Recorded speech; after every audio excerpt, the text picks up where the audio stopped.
안녕하세요. 잡시광입니다. 최근 일본 기업들의 몸집 불리기 움직임이 심상치 않은 가운데 이를 막아서는 자들이 등장했다고 해 일본이 발칵 뒤집어졌습니다.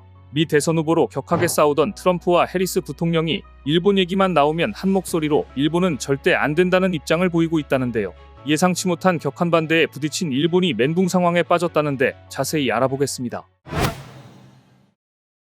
30년 전 닷컴붐을 이끈 미국 반도체 기업 인텔이 최근 최악의 실적으로 연일 위기를 겪으며 급기야 다우존스 지수에서 쫓겨날 상황에 놓이게 됐습니다. 올해 들어 주가가 60% 가까이 떨어지며 다우지수 편입 종목 중 가장 부진한 성적을 거두고 있기 때문인데요. 로이터 통신에 따르면 분석가들은 부진한 주가, 미비한 AI 분야 투자로 인해 인텔이 우량주 중심의 다우존스 지수에서 제외될 가능성이 높다고 판단했습니다. 실제로 현재 인텔 시가총액은 약 850억 달러로 1000억 달러 밑으로 내려앉으며 세계 10대 반도체 기업에서 밀려난 지 오래입니다. 특히 엔비디아와 비교하면 2021년만 해도 인텔 매출이 3배 규모였는데 이제는 절반에 불과합니다. 상황이 이러니 인텔이 새로 하려던 파운드리도 동시에 급추락하며 일본의 라피더스 역시 마찬가지로 초긴장 상태로 정신을 못 차리고 있다고 하는데요. 인텔처럼 첨단 파운드리 개발 양산을 준비해온 라피더스의 상황도 암울해졌기 때문입니다. 블룸버그에 따르면 최근 인텔이 내놓은 자본지출 개편안에는 파운드리 사업을 분리하고 반도체 공장 계획을 취소하는 방안이 매우 큰 것으로 확인됐습니다. 파운드리 제조정관 측이 흘러나올 정도로 인텔이 사업 재편을 고려하는 것은 수십조 단위의 파운드리 투자 지속 여부에 대한 의구심이 커졌기 때문입니다. 사실 인텔은 불과 얼마 전까지만 하더라도 삼성을 제치고 2030년까지 세계 2위 파운드리 업체가 되겠다며 자신만만했었습니다. 그런데 이런 인텔의 파운드리 위기는 자체 반도체 역량 개발에 나선 일본 라피더스에 충격을 줄 거라는 관측입니다. 반면에 흔들리는 인텔 파운드리는 또 하나의 경쟁자를 제쳤다는 의미에서 삼성에게 반사이익을 가져다 줄 것으로 보이는데요. 그것도 그럴 것이 이미 반도체 전문가들은 인텔이 파운드리 사업에서 손을 떼야만 살 수 있다며 강력한 권고를 내놓고 있는 상황이었습니다. 투자 전문지 시킹알파는 인텔 경영진은 파운드리 사업에 미래를 걸고 있지만 재무위기를 극복하기 위해 빠져나올 수 있을 때 나와야 한다고 강조했습니다. 인텔이 파운드리에서 의미 있는 매출을 거둘 시기는 2027년이지만 그때까지 버티기 힘들며 삼성과 경쟁할 수 있는 수준까지 기술력을 높이는 데도 오랜 시간이 필요하다는 분석이 나온 겁니다. 그런데 이런 상황에 인텔이 야심차게 추진하고 있는 파운드리 1.8나노 공정이 최근 난항을 겪고 있다는 소식이 나오며 역시나 하는 분위기라고 하는데요. 지난 5일 로이터 통신은 인텔이 주문사인 브로드컴의 반도체 제조 테스트에서 실패했다고 보도했습니다. 반도체 설계회사 브로드컴은 앞서 자체 칩 설계도를 보내 인텔의 최첨단 1.8나노 공정 등을 테스트했지만 대량 생산으로 전환할 수 없다는 결론을 내린 겁니다. 이렇듯 인텔이 크나큰 위기에 봉착하면서 43조 원 규모의 독일 공장 건설 계획을 중단하는 방안을 검토하면서 결국 뼈를 깎는 구조조정을 하기로 결정했습니다. 심지어 IPO를 추진해온 프로그래머블 칩 사업부를 매각하기로 하는 등 사태의 심각성을 여실히 드러냈습니다. 그런데 인텔이 계속해서 일본과 손잡으려 하면서 스스로 추락위기를 자초하고 있는 상황인데요. 그것도 그럴 것이 인텔이 나락으로 가게 된 원인 중 하나가 바로 일본과의 협력 때문이라는 지적이 있었기 때문입니다. 하지만 이런 분석에도 불구하고 인텔은 일본 정부와 반도체 칩 연구센터를 설립하기로 하면서 영원히 회복할 수 없는 길에 접어들었습니다. 니케이에 따르면 일본이 반도체 칩 제조 장비 및 소재 산업 육성을 위해 인텔과 함께 연구개발 시설을 완공하기로 하는 등 이곳에 극자외선 리소그래피 장비가 도입될 것으로 알려졌습니다. 현재 최첨단 반도체 양산에 필요한 EUV 노광 장비는 네덜란드 반도체 장비업체 ASML이 독점 생산하고 있는데 여기에 도전을 하겠다는 겁니다. 이를 위해 인텔과 일본 산업기술종합연구소는 수백억 엔을 투자해 3년에서 5년 뒤 연구개발 거점을 설립하는 것을 목표로 삼고 있는데요. 반도체 업계가 EUV 장비를 공동으로 사용할 수 있는 일본 최초의 시설이 될 것으로 보입니다. 일본 산업기술종합연구소가 연구개발 거점의 운영 주체가 되고 인텔은 EUV 노광 장비를 사용한 반도체 제조 노하우를 제공하겠다는 겁니다. 이에 따라 최근 불어닥친 인텔의 위태로움이 조만간 일본 반도체 업계까지 번질 것으로 보이는데요. 그런데 심지어 최근 일본이 중국에게까지 때려맞게 생겼다는 소식이 전해지며 또 한 번 놀라게 했습니다. 미국이 일본에게 대중국 반도체 제재 강화 동참을 압박하는 가운데 중국이 추가 제재를 하면 심각한 경제 보복에 나서겠다고 일본에 직접적으로 경고한 겁니다. 블룸버그 통신은 최근 중국 고위 당국자가 일본이 중국 기업에 대한 반도체 장비 판매 및 유지 보수를 추가로 제한하면 심각한 경제 보복을 하겠다고 여러 차례 전했다고 보도했습니다. 이에 도요타가 일본 정부 관계자들에게 비공개로 중국이 새로운 반도체 제재에 대응해 자동차 생산에 필수적인 핵심 광물 접근을 차단할 가능성이 있다고 우려의 목소리를 냈다고 합니다. 그런데 미국 차기 대통령 후보인 트럼프와 카멀라 해리스 부통령이 경기를 일으킬 정도로 일본 기업에 반기를 들며 그 어느 때보다 더 단호한 입장을 보이고 있다고 하는데요.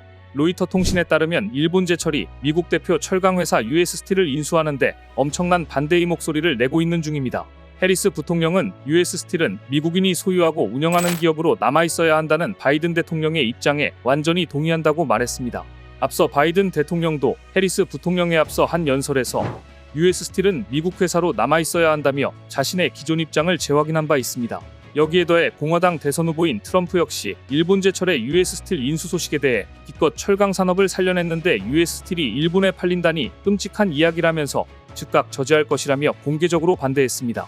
US 스틸은 1901년 피츠버그에서 설립돼 미국이 경제 군사면에서 세계 초강 대국으로 성장하는 과정을 함께한 상징성 있는 제조업체인데요. 그런데 작년 12월 조각량 세계 4위 업체인 일본제철이 US 스틸을 약 20조 원에 매수할 계획을 발표했지만 미국 내 반발이 엄청난 상황입니다.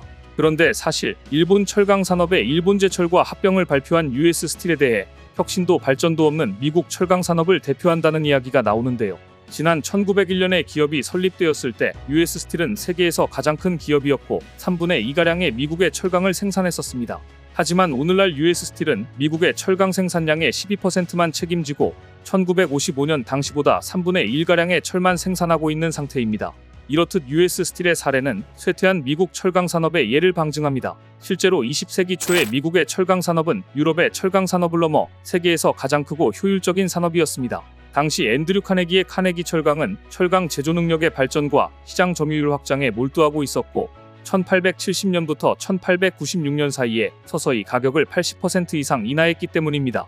이러한 가격 인하는 선순환을 불러와 지속적인 공급 능력과 낮은 가격을 통한 경쟁 우위를 갖추고 시설 투자로도 이어졌습니다. 그 결과 US 스틸과 같은 새로운 철강 기업들이 연이어 탄생했는데 US 스틸은 계속 커져서 1971년에는 두 번째로 큰 기업인 AT&T보다 3배 규모로 커졌습니다. 하지만 US 스틸을 포함한 미국의 철강 산업 기업들이 조금씩 안주하면서 신기술 도입에 머뭇거리는 사이 1990년대 후반 일본, 독일에 이어 중국이 치고 나오면서 지금의 쇠퇴한 모습만 남게 된 겁니다. 이렇듯 일본제철이 미국 산업화의 상징이자 122년 역사의 US 스틸을 인수하기로 한 건 미국에서 본격적으로 사업을 확장하기 위한 준비 작업으로 보이는데요. 실제로 최근 일본제철은 일본 국내 시장의 한계를 느끼고 해외 사업을 성장 동력으로 삼으며 적극적인 인수합병에 나서고 있는 중입니다. 앞서 일본제철은 세계 조강 생산량을 1억 톤으로 늘리겠다며 2019년 인도, 2022년 태국에서 각각 철강업체를 인수하기도 했습니다. 특히 미국에서 탈탄소에 따른 전기자동차용 강제 수요가 늘어나고 있어 일본제철이 이 부분을 노리고 US 스틸 인수를 추진했다는 분석입니다. 앞서 니케이는 US 스틸은 EV 모터의 필수 철강 제품인 무방향성 전자강판 생산 설비를 막 가동했는데 이 제품에는 일본제철이 높은 기술력을 갖고 있다며 US 스틸의 생산 설비와 일본제철의 기술력이 합쳐지면 미국 자동차 업체를 상대로 판매력을 키울 수 있을 것이라고 밝혔습니다. 더군다나 US 스틸 인수로 세계 철강 시장 판도도 바뀔 것으로 보입니다. 세계 철강협회에 따르면 1위는 중국의 바오스틸, 2위는 룩셈부르크의 아르셀로미탈, 3위는 중국의 안스틸, 4위는 일본제철이었습니다. 하지만 일본제철이 27위인 US 스틸을 인수하게 되면 단숨에 세계 3위로 오르게 될 예정입니다. 그런데 최근 미 대선 후보들이 US 스틸 매각에 거세게 반대하면서 일본제철이 매입이 불발될까 좌불안석이라고 하는데요. 오는 11월 미 대선을 앞두고 후보들이 US 스틸의 매각 반대 입장을 잇따라 내놓자 인수계약 마지막 단계에서 전전긍긍하고 있는 겁니다. 그것도 그럴 것이 일본제철은 아직 미 외국인 투자 심의위원회로부터 심사 결과를 받지 못한 상태입니다. 여기에 더해 최근 바이든 대통령이 일본제철의 US 스틸 인수 불허 방침을 공식적으로 밝히려 준비하고 있다는 언론 보도가 나오면서 예상이 맞아떨어지고 있는데요. 미 외국인 투자 심의위원회가 외국인의 미국 기업 인수가 국가 안보에 미치는 영향을 심사하는데 안보 우려가 있다고 판단하면 대통령의 거래 불허를 권고할 수 있기 때문입니다. 일본제철과 US 스틸은 작년 12월 심의를 요청했고 백악관은 당시 미 안보에 미칠 영향을 면밀히 검토하겠다는 입장을 밝혔었습니다.